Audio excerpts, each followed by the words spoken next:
नमस्कार दोस्तों, स्वागत है आपका इस चैनल के ऊपर। मैं Raman Malhotra, astrologer, gemstone expert. दोस्तों, जेमलॉजी के ऊपर ये जो हमारा चैनल है, आपका प्यार, आपका स्नेह एवरी डे हमें मिल रहा है और बहुत अच्छे से जो हमारे व्यूज़ हैं वो बहुत बढ़ रहे हैं। और मैं आपको एक और चीज़ बता दूं, जो मिथ हैं वो भी लोगों के क्लियर हो रहे हैं। तो आइए चलते हैं हमारे एपिसोड की तरफ।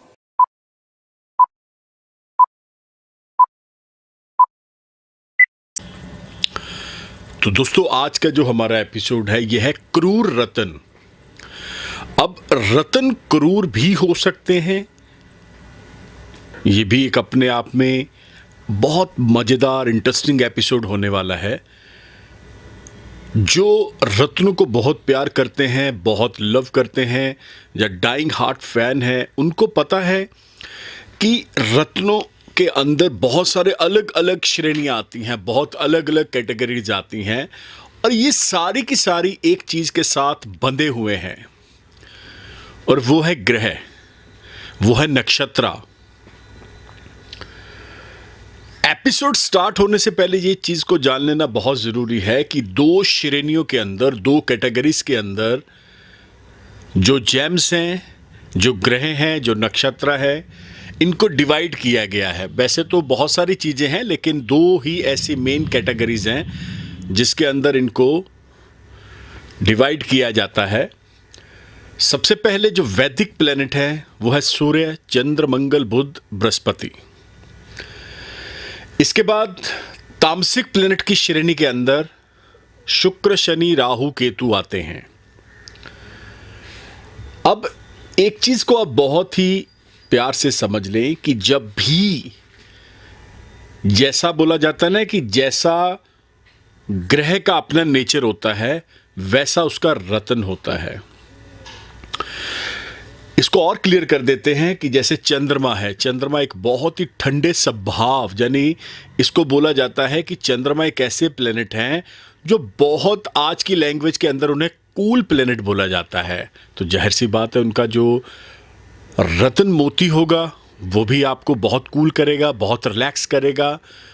तो इसी तरह जब हम तामसिक ग्रह की श्रेणी में जाते हैं तो वहाँ पे शुक्र, शनि, राहु, केतु, चार ऐसे ग्रह हैं जिनके रतन भी बहुत फास्ट हैं, बहुत तेज हैं, बहुत ही ज़्यादा इंस्टेंट रिजल्ट देने वाले हैं। अब जैसे शुक्र हीरा है, शनि नीलम है, राहु गोमेद है और कैट्स आई जो केतु से रिलेटेड है। आप एक चीज़ बहुत ध्यान से समझ लें कि ये जो श्रेणियां हैं, ये जो क्लासेस हैं, इनको जब भी डिवाइड किया जाता है तो इसी तरह 27 नक्षत्र होते हैं। उनको आप 9 ग्रह के साथ 9 into 3 देखेंगे तो 27 आ जाएगा। यानी एक ग्रह को 3 नक्षत्र के साथ जोड़ा गया है। ये एक बहुत कॉम्प्लिकेटेड सी जो लैंग्वेज मैं आपको बता रहा हूँ, मे भी कई लोगों का इसमें कोई इंटरेस्ट नहीं होगा, लेकिन जो एस्ट्रोलॉजी लर्न कर रहे हैं, एस्ट्रोलॉजी सीख रहे हैं, उनके लिए ये बहुत इंटरेस्टिंग चीज़ होगी कि डिवाइड करके 27 आ जाएगा। तो बात ग्रहों की है, बात क्रूर रत्नों की है। मैंने बहुत सारे एपिसोड्स के अंदर बोला है कि कलयुग में सबसे प्रभावी जो ग्रह है ना, शुक्र, शनि, राहु, केतु ही हैं।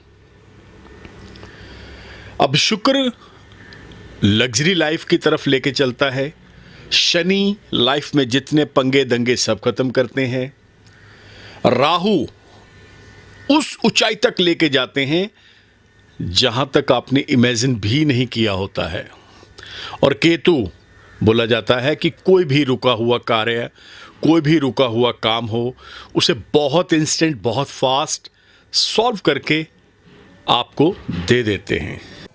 दोस्तों, छोटी छोटी बातें, छोटी छोटी चीज़ें जो हमारे शास्त्रों के अंदर, जो हमारी ज्योतिष के अंदर, जो हमें बताई गई हैं जेमलॉजी के अंदर, वो सारी चीज़ें आपके साथ शेयर कर रहे हैं इन एपिसोड्स के अंदर।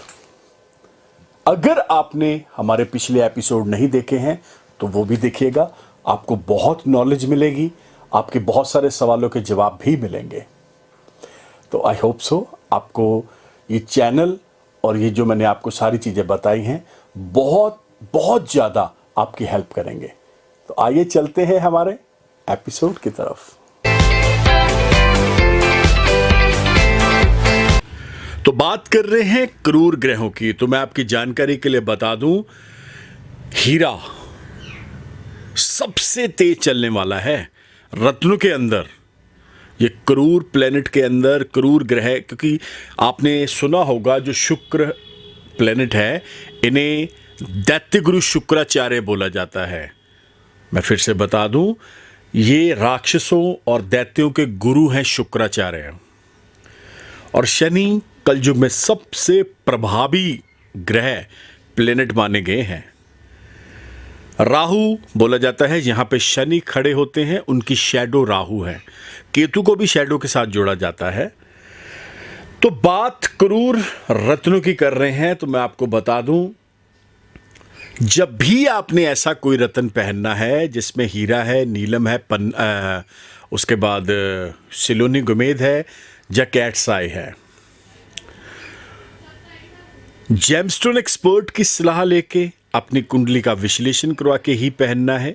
ये ना हो जाए कि आप अपनी मनमर्जी से पहन ले जिसका आपको नुकसान उठाना पड़े।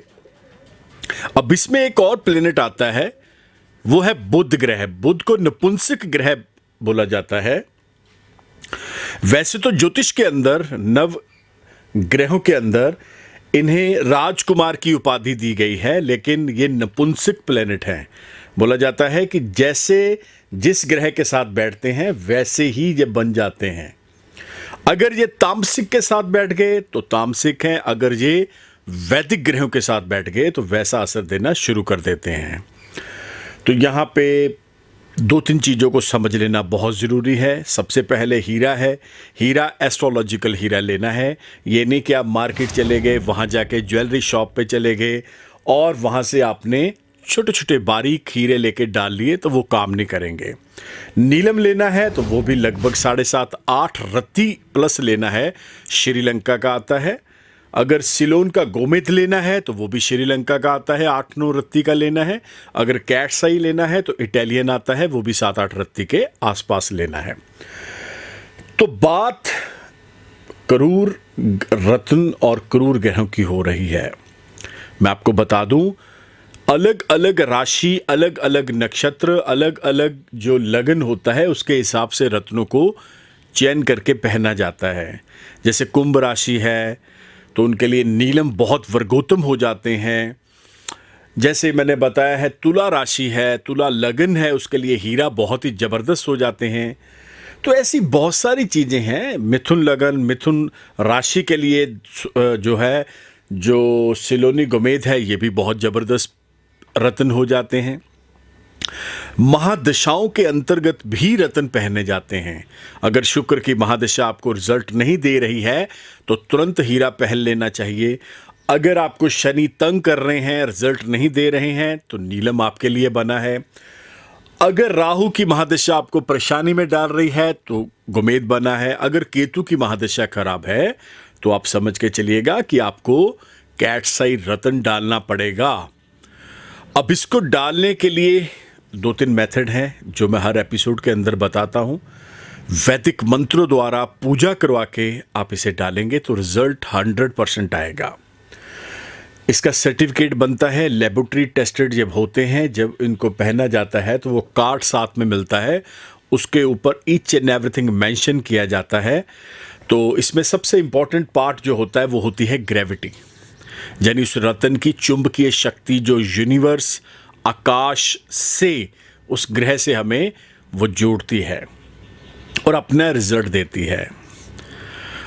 अब बात कर रहे हैं, जब भी नीलम पहनना है तो इसको राइट हैंड की मिडल फिंगर में डालना है। जब भी आपने डायमंड पहनना है तो आप मिडल फिंगर, रिंग फिंगर में भी डाल सकते हैं। और कैट्स आई, सिलोन का गोमेद, ये सबसे छोटी उंगली में और मिडल फिंगर में पहना जाता है। पहनने के दिन शुक्र का जो रत्न मैंने बताया है हीरा, ये शुक्रवार पहना जाता है। नीलम शनिवार पहना जाता है। कैट्स आई बुधवार पहना जाता है, शनिवार पहना जाता है और सिलोन का गोमेद शनिवार और बुधवार शाम को पहना जाता है। लेकिन वैदिक मंत्रों द्वारा इसकी पूजा जरूर करवा लें। और एक मैं शब्द बार बार बोलता हूँ, नो कॉम्प्रोमाइज। ऐसा रत्न पहनिए कि जो जबरदस्त से भी ऊपर हो, यानी सुपर डुपर स्टोन होना चाहिए। नो कॉम्प्रोमाइज, कोई उसमें दाग धब्बा जाला खड्डा ऐसी कोई चीजें हो ही ना। थोड़ा सा कॉस्टली होगा, थोड़ा सा महंगा होगा, लेकिन जब रिजल्ट आएगा ना, तो वो जो पैसे आपने पे करे होंगे वो आपको चुभेंगे नहीं, वो आपको पिंच नहीं करेंगे।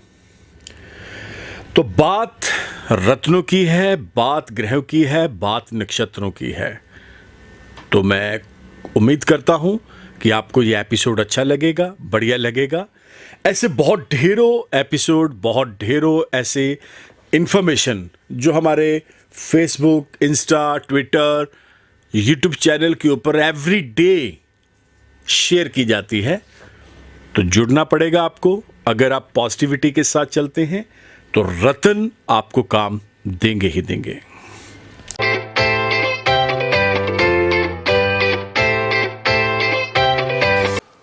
दोस्तों, आया मजा? ये जो आपने एपिसोड देखा है, पूरे का पूरा एपिसोड, दोस्तों ये तभी बनता है जब आपका प्यार, आपका स्नेह हमारे साथ जुड़ता है, जब आप लाइक करते हैं, शेयर करते हैं। अब मैं बार बार, मेरे को मेरी पीआर एजेंसी बोलती है कि आप ये शब्द जरूर बोले, शेयर करें, शेयर करें। मैं तो बोलूँगा सबसे पहले आप इस एपिसोड को अपनी लाइफ के अंदर लेकर आए। आपका अपना पर्सनल एक्सपीरियंस क्या बोल रहा है, जब आपको उसमें फायदा मिलेगा रत्नों के अंदर, जेमोलॉजी के अंदर, तब आप इसे जरूर शेयर करिएगा। मैं तो हमेशा यही बोलता हूं। तो दोस्तों, रत्न आपकी जिंदगी चेंज करते हैं। जेमोलॉजी अपने आप में एक बहुत बड़ा समंदर है। अगर आप इसको समझना चाहते हैं, या आपको लग रहा है कि आप अपनी कुंडली का विश्लेषण मेरे से करवाना चाहते हैं, तो आपको करना क्या पड़ेगा? ये जो नंबर देख रहे हैं 9876726492, one of the best number for you and your family members. आप इंडिया में हैं, इंडिया से बाहर है, कहीं पर भी हैं, आपको आने की जरूरत नहीं है। डिजिटल जो प्लेटफॉर्म है, इसके ऊपर व्हाट्सएप चल रहा है। आप अपना नाम, डेट ऑफ बर्थ, टाइम हमें सेंड करें व्हाट्सएप के ऊपर। हमारे ऑफिस से आपको प्रोसीजर आएगा, उस प्रोसीजर को फॉलो करिए। टेलीफोनिक अपॉइंटमेंट लीजिए ताकि आप अपने घर बैठे हर चीज को जान पाएं। बहुत अच्छे से, बहुत क्लैरिटी के साथ मैं बताऊंगा आपको, मेरी बात होगी आपसे। दोस्तों, एक चीज और, अगर आप हमारे साथ जुड़ना चाहते हैं तो आपको करना क्या पड़ेगा? अभी के अभी YouTube channel, Twitter, Insta, Facebook, all FM, all TV channels के ऊपर आप मुझे फॉलो कर सकते हैं by the name of Raman Malhotra.